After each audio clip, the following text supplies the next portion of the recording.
आठवडाभराच्या धावपळीमध्ये आहाराच्या नियोजनानेच टिकेल तुमची प्रकृती आणि वाचेल तुमचा मौल्यवान वेळ. साप्ताहिक जेवणाचे नियोजन म्हणजेच वीकली मील प्लॅनिंग करणे ही केवळ सवय नसून ती एक आरोग्यदायी जीवनशैली आहे. जेव्हा आपण आधीच नियोजन करतो, तेव्हा आपण पौष्टिक आणि संतुलित आहार घेण्यावर भर देऊ शकतो. घाईघाईमध्ये बाहेरचे किंवा जंक फूड खाण्याऐवजी घरी बनवलेले ताजे आणि सकस जेवण मिळणे शक्य होते. रोज सकाळी उठून आज काय भाजी करायची हा प्रश्न पडत नाही. भाजी चिरणे किंवा पूर्वतयारी केल्यामुळे स्वयंपाकाचा वेळ कमी होतो आणि दिवसाची सुरुवात ही तणावमुक्त होते. नियोजनामुळे आपण गरजेनुसार किराणा मालाची खरेदी करतो. यामुळे अनावश्यक खर्च टाळला जातो आणि घरात असलेल्या वस्तूंचा वापर योग्य प्रकारे होतो, ज्यामुळे अन्नाचा अपव्यय टळतो. दैनंदिन जीवनातील छोट्या मोठ्या निर्णयांमुळे मानसिक थकवा येतो. जेवणाचे नियोजन केल्यामुळे एक निर्णय आधीच निकाली निघतो, ज्यामुळे तुम्हाला तुमच्या इतर कामांवर अधिक लक्ष केंद्रित करता येते. तुम्हालाही दररोज आज काय बनवू हा प्रश्न पडतो का? साप्ताहिक आहार नियोजन केल्याने काय फायदे होतात?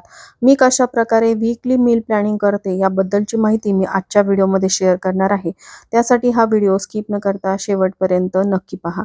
नमस्कार सर्वांना, श्री स्वामी समर्थ. स्वागत आहे तुमचं माझ्या यूट्यूब चॅनलवरती. आजचा दिवस तुम्हाला खूप छान, सुखाचा, समाधानाचा जाऊ देत. हीच मी स्वामींच्या चरणी प्रार्थना करते आणि आजच्या या नवीन व्हिडिओला सुरुवात करते. तर आजच्या दिवसाची सुरुवात ही सकाळी सकाळी झालेली आहे. सगळ्यात आधी आम्ही दोघांनी चहा घेतला आणि त्यानंतर सगळ्यात आधी मी देवपूजा करून घेते. सगळ्यात आधी उठल्याबरोबर काही गोष्टी ज्या सकारात्मक आहेत, ज्यामुळे आपल्याला चांगलं वाटतं, ज्यामध्ये देवपूजा देखील येते. आपल्याकडे जे काही आहे ते देवांमुळेच आहे, ही भावना मनामध्ये असेल तर नक्कीच आपल्याला त्याचा लाभ होतो. आणि दिवसाची सुरुवात अशी सकारात्मकतेने केली ना, तर मग संपूर्ण दिवस हा ऊर्जेने भरलेला राहतो, असं मला वाटतं. प्रत्येकाच्या प्रायोरिटीज ह्या वेगवेगळ्या असू शकतात. आता मुलांची स्कूल थोडीशी उशिरा असते, म्हणून माझं हे रुटीन आहे. त्यानंतर स्वयंपाकघरात आले. मी ना थोडंसं डाएटमध्ये म्हणजे लाईफस्टाईलमध्ये चेंजेस केलेले आहेत. तर त्यासाठी मग बरीचशी पूर्वतयारी करावी लागली तरी चालेल, पण मग आपलं डाएट जे आहे ते प्रॉपर गेलं पाहिजे. प्रोटीन फक्त एका डाएटमध्ये किंवा एका अन्नामध्ये घेऊन चालत नाही, तर ते प्रत्येक तुमच्या मीलमध्ये जायला हवं. नुसती गव्हाची पोळी खाल्ली ना, तर त्यातून आपल्याला प्रॉपर प्रोटीन मिळत नाही. मग त्यासाठी ना गव्हाच्या पिठामध्ये मी थोडंसं बेसन ॲड केलेलं आहे. मागच्या एका व्हिडिओमध्ये मी थोडंसं नाचणी पीठ ॲड केलं होतं. तुम्ही तो व्हिडिओ बघितला असेलच. तर नाचणी किंवा तुम्ही सोया चंक्स ॲड करू शकता, बेसन ॲड करू शकता. सगळ्यात जास्त प्रोटीन तर बेसनमध्येच असतं. किंवा दळण तुम्ही देताना म्हणजे गहू देत असाल तर गव्हामध्ये थोडंसं सोयाबीन, थोडीशी चणा डाळ असं मिक्स करून त्याचबरोबर नाचणी हे सगळं मिक्स करून तुम्ही दळून आणलं ना, तर ती पोळी पण प्रोटीनयुक्त बनवू शकते. त्याचबरोबर ज्वारीचं पीठ देत असताना देखील ज्वारीमध्ये तुम्ही उडदाची डाळ किंवा मूग घालून ते दळून आणू शकता. तर असं मी आज ना अख्खे मसूर बनवले होते. ती रेसिपी काही मी शेअर नाही केली.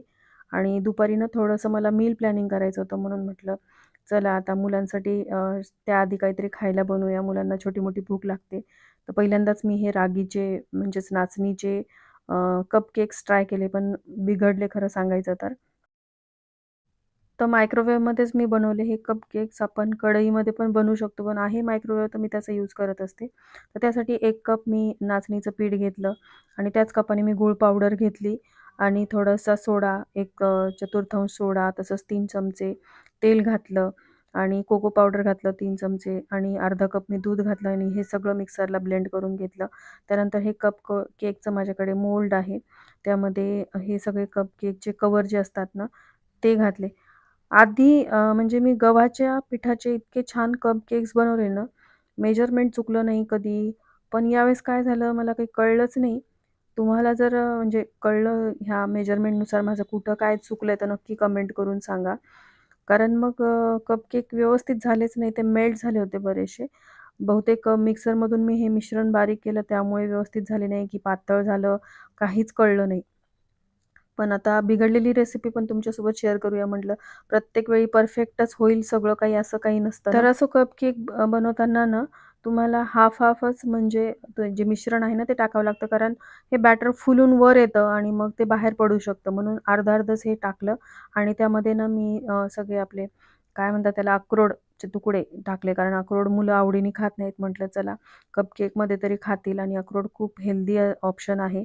आणि प्रोटीन पण असतं यामध्ये भरपूर, म्हणून अक्रोड घातले. चोको चिप्स नव्हते माझ्याकडे, नाही तर यामध्ये चोको चिप्स घातल्यावर पण अजून छान टेस्ट येते. प्रीहीट केलेल्या मायक्रोवेव्हमध्ये याला 20 ते 25 मिनटं मी बेक करायला ठेवलं. आणि मी वाट बघत होते की कधी होतील किंवा कधी फुलतील हे. आणि जसे गव्हाचे कपकेक फुलतात ना, तसे फुलले नाही. आणि मुलांनी ना हे टायमर लावलं होतं की ते फुलताना पण आपल्याला दिसेल शूट केल्यानंतर. म्हणून मग हे म्हणजे व्हिडिओमध्ये तुम्हाला दिसत असेल की टायमर लावल्यामुळे ते फुललेले पण दिसतंय, पण ते खाली आतमध्ये दबले. तसे झाले होते, म्हणजे असं मेल्ट होऊन ते बाहेर नाही आले, पण असे कपकेक कसे वरती येतात ना, तसे न होता ते असे झाले. आणि मी बाहेर काढायला गेले याला, कारण ते चिटकले होते साईडला, तर ते असे होऊन बसले. पण टेस्टला इतके छान झाले होते. पण नेमकं माझं मेजरमेंट कुठं चुकलं तेच मला कळालं नाही. तुमच्याकडे काही टिप असेल तर मला कमेंट सेक्शनमध्ये नक्की सांगा.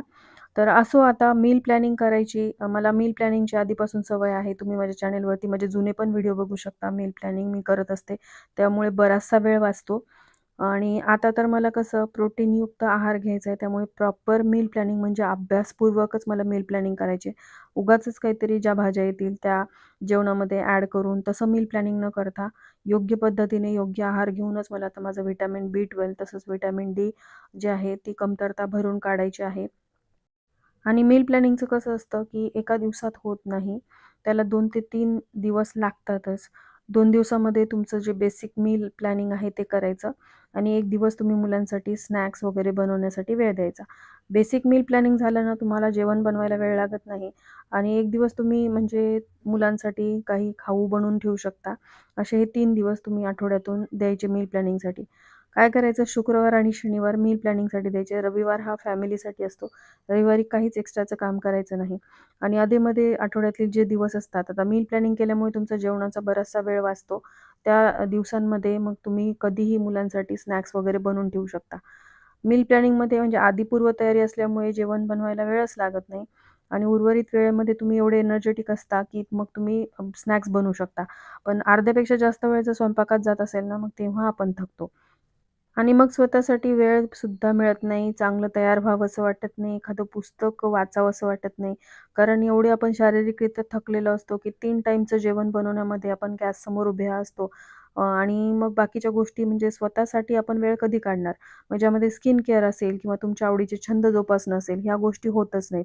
त्यामुळे आठवड्यातून 2 ते 3 दिवस वेळात वेळ काढून नक्की आपल्यासाठी म्हणजे आपल्या स्वतःसाठी मील प्लॅनिंग करून ठेवायची. आपल्या कुटुंबाला हेल्दी जेवण द्यायचं असेल, कारण बघा, आई ही स्वतःसाठी नसते जगत, ती आपल्या मुलांसाठी जगत असते. कारण तिला असं वाटतं, की आपल्यानंतर आपल्या मुलांना आपल्या इतकं कोणीच चांगलं बघू शकणार नाही. म्हणून आपण स्वतःची काळजी घेणं आवश्यक आहे आपल्या मुलांसाठी. तर असो, खूप तुमच्याशी बोलले. तर आज ना मी लसण अद्रकची पेस्ट बनवून ठेवणार आहे. थोडं-थोडं मील प्लॅनिंग मी करते. आज शुक्रवार आहे, तर शुक्रवारी मी लसण, अद्रक जे आहे ते मिक्सरला बारीक करून घेणार आहे. आणि सोबत आता ह्याचं पोर्शन कसं घ्यायचं, तर 60-40 असा रेशो ठेवायचा. म्हणजे 60% जे आहे ते लसण घ्यायचं आणि अद्रक 40%च घ्यायचं. अद्रकचं प्रमाण जास्त झालं ना, मग चव बिघडते. आणि हे कसं मॅरिनेशनला किंवा पटकन भाजीला फोडणी देण्यासाठी उपयोगात येऊ शकतं. हे तर बेसिकच आहे, पण हे करायलाही वेळ लागतो. यामध्ये ज्या कोथिंबिरीच्या काड्या आहेत ना, त्या घालायच्या. यामुळे टेस्ट खूप एन्हान्स होते या लसण अद्रकच्या पेस्टची. आणि खूप जास्त क्वांटिटीमध्ये तुम्ही बनवून ठेवणार असाल ना, तर त्याची शेल्फ लाईफ वाढावी, यासाठी काय करायचं, की हे मिक्सरला फिरवत असताना तुम्ही यामध्ये थोडंसं मीठ घालायचं आणि व्हिनेगरसुद्धा घालू शकता. म्हणजे पाण्याशिवाय याची पेस्ट खूप अशी छान स्मूथ होते. पाणी घातल्यामुळं काय होतं, की टेस्ट खराब होते. म्हणून मग तेल घालायचं किंवा तुम्ही व्हिनेगर घालू शकता. मी तेल घातलेलं आहे आणि मस्त आता आठवडाभरासाठीची ही पेस्ट तयार झालेली आहे. आता ही फक्त कशी सुक्या भाज्या वगैरे बनवताना मला उपयोगात येईल. ग्रेव्हीसाठी मी ही पेस्ट वापरणार नाही. ग्रेव्हीसाठीचा मसाला जो आहे तो मी वेगळा बनवणार आहे. तो व्हिडिओ मी उद्याच्या ब्लॉगमध्ये नक्की शेअर करेल, की कसे मी 2 ग्रेव्हीसाठीचे मसाले बनवून ठेवलेले आहेत. तो व्हिडिओ तुम्ही नक्की बघा. पण तूर्तास तरी आता हे खूप मोठं काम वाटतं मला, लसूण आणि अद्रकची पेस्ट बनवून ठेवणं. खूप मोठा टास्क आहे, टाईम कन्झ्युमिंग आहे, पण हे झाल्यानंतर बऱ्यापैकी काम झाल्यासारखं होतं. तर याला काचेच्या बरणीतच ठेवायचं, कारण यामुळे शेल्फ लाईफ वाढते. तुम्ही प्लास्टिक किंवा स्टीलच्या डब्यामध्ये ठेवू ठेवू शकता, पण प्लास्टिक कसं आपल्या हेल्थसाठी चांगलं नाही आणि स्टीलच्या डब्यामध्ये आपल्याला दिसत नाही. म्हणून काचेच्या बरण्या कशा ट्रान्सपरंट असतात आणि कुठे काय ठेवलं हे दिसतं पण, आणि यामुळे मसाल्यांची किंवा ह्या अशा वस्तूंची शेल्फ लाईफ पण वाढते. त्यामुळे काचेच्याच बरण्यांचा जास्तीत जास्त वापर मी करण्याचं ठरवलं आहे. तर वरचं झाकण जे आहे ते थोडंसं दिसत नव्हतं यातून काय आहे ते, म्हणून म्हटलं ओळखू येणार नाही फ्रीजमध्ये ठेवल्यानंतर, कारण आता यासोबतच मला ठेचा देखील बनवायचा होता. म्हणून मग तव्यावरती मी तेल घातलं आणि मिरच्या भाजून घेतल्या. आता ठेचा बनवण्याची प्रत्येकाची पद्धत वेगवेगळी आहे. बरेच जण यामध्ये शेंगदाणे पण घालतात, पण मी नाही घालत. कारण असा ठेचा जो आहे ना, तो आपण कोणत्याही भाजीसाठी वापरू शकतो. मेथी असेल, मुगाची डाळ घालून केलेली किंवा कोणतीही सुकी भाजी असेल, तर ठेचा रेडी असेल, तर आपण पटकन भाजी जी आहे ती बनवू शकतो. आणि तसंही जर भाजी एखादी ग्रेव्हीची असेल, तर तोंडी लावायलाही ठेचा होतो. आमच्याकडे माझ्या मिस्टरांना खूप आवडतो ठेचा किंवा तळलेल्या मिरच्या. मी ना एक नागपुरी ठेचा बघितला होता, तो मी ट्राय केला होता, पण तो मला काही एवढा आवडला नाही. त्यामध्ये ना मिरच्या, लसूण आणि कोथिंबीर तसंच थोडंसं सुकं खोबरं भाजून घ्यायचं मिक्सरला फिरवल्यानंतर ना, त्याला मग परत फोडणी घालायची. जिरे, मोहरी आणि तो ठेचा परतून घ्यायचा छान आणि त्यामध्ये चिमूटभर साखर घालायची. म्हणजे ठेच्याची टेस्टच निघून जाते आणि लिंबू पण पिळलं होतं वरून, म्हणजे तो आंबट गोड असा ठेचा झाला होता. पण तसा ठेचा मला फार काही आवडला नाही. असा झणझणीत ठेचा कसा तोंडाची चव वाढवतो आणि तसा ठेचा बनवला ना, तो भाजीमध्ये वापरता येत नाही.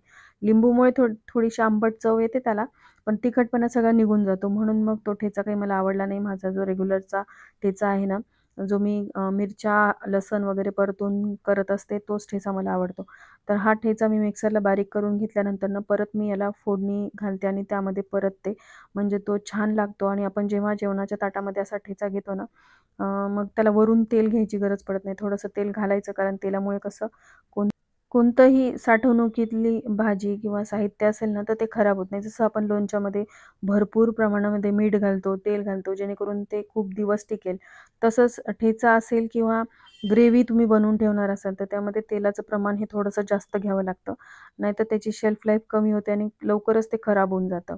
तर छान तेलामध्ये मी हा ठेचा परतून घेतलेला आहे आणि मग कसं डब्यामध्ये म्हणा किंवा जेवणाच्या वेळी असा ठेचा 1 चमचा घेतला, की जेवणाची टेस्ट पण वाढते आणि वेळेवरती आपल्याला मिरच्या वगैरे भाजण्याचं काम पडत नाही. लगेचच मी हा काढून घेतला काचेच्या बाउलमध्ये. थोडा थंड होऊ द्यायला पाहिजे होता. माझ्या लक्षातच नाही आलं, लगेचच काढला. थंड झाल्यानंतर मग यामध्ये 1 चमचा घालून ठेवला. प्रत्येक वस्तूमध्ये सेपरेट चमचा ठेवायचा, जेणेकरून इकडचा तिकडं चमचा होत नाही आणि वेळेवर मग आपल्याला चमचे शोधण्याची गरज पडत नाही.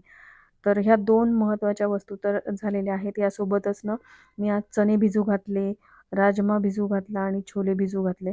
मटकी संपली होती, म्हटलं आता मटकी आणूयात, पण सध्या तरी म्हणजे हे कडधान्य माझ्याकडे होते तेवढे भिजू घातले. आता आज रात्रीपर्यंत हे छान फुलतील. उद्याच्या दिवशी म्हणजे उद्याच्या ब्लॉगमध्ये मी शेअर करेल यापासून काही रेसिपीज ज्या इन्स्टंट अशा आहेत आणि ज्या तुम्ही नाश्त्यासाठी वगैरे वापरू शकता. तर एवढी ही बेसिक तयारी झालेली आहे. त्यानंतर मील प्लॅनिंगसाठी मी जे मागवलं होतं ना मॅग्नेट, त्यावरती मी काही लिहून ठेवलं. म्हणजे आता भाजीपाला तर नव्हता. आता अर्धी तयारी मी केली. मी सांगितल्याप्रमाणे शुक्रवार आणि शनिवार असे 2 दिवस मी तयारी करते. तर शुक्रवारी मी एवढी तयारी केली आणि आता उद्याच्या दिवशी काही तयारी करेल, कारण भाजीपाला आणलेला नव्हता. मग भाज्या काय आहेत त्यानुसार मग मला ब्रेकफास्टला काय, लंचला काय, डिनरला काय असं लिहिता येईल. पण डिनरची मी थोडीफार तयारी केली होती. म्हणजे सुक्या भाज्या डब्यासाठी लागतात, म्हणून दुपारच्या जेवणामध्ये सुकीच भाजी असते. रात्रीच्या भाज्या ज्या आहेत त्या ग्रेव्हीवाल्या, म्हणून मग रात्रीच्या जेवणासाठी मी इथं लिहिले छोले, दुसऱ्या दिवशी अंडा करी, तिसऱ्या दिवशी नॉनव्हेज किंवा बिर्याणी, मग चौथ्या दिवशी अख्खा मसूर आणि ज्या दिवशी मी मील प्लॅनिंग करते ना, त्या दिवशी खिचडी आणि दुसऱ्या दिवशी पण असं मुलांच्या आवडीचं म्हणून पावभाजी. आणि रविवारचा दिवस हा नॉनव्हेज असेल तर मग नॉनव्हेजचा होतो. तसं रविवारच्या दिवशी जर काही आलं, एकादशी, चतुर्थी, तर तो दिवस मग स्किप केला जातो. मग ते कॅलेंडर बघूनच मला मील प्लॅनिंग करावं लागतं. तर आजच्या दिवसाची ही बरीचशी पूर्वतयारी झाली हे बघून मनाला खूप शांतता वाटली. कारण उर्वरित दिवस जे आहेत ते माझे खूप स्मूथली जातात, कारण पूर्वतयारी असल्याने फार काही मला अशी म्हणजे दगदग करावी लागत नाही. तर मील प्लॅनिंगचं हे मॅग्नेट मी लावलं आणि उद्याच्या व्हिडिओमध्ये मी उर्वरित मील प्लॅनिंग जे आहे ते शेअर करेल. व्हिडिओ आवडला असेल तर लाईक, शेअर, सबस्क्राईब करा. भेटूयात पुढच्या व्हिडिओमध्ये. धन्यवाद. श्री स्वामी समर्थ.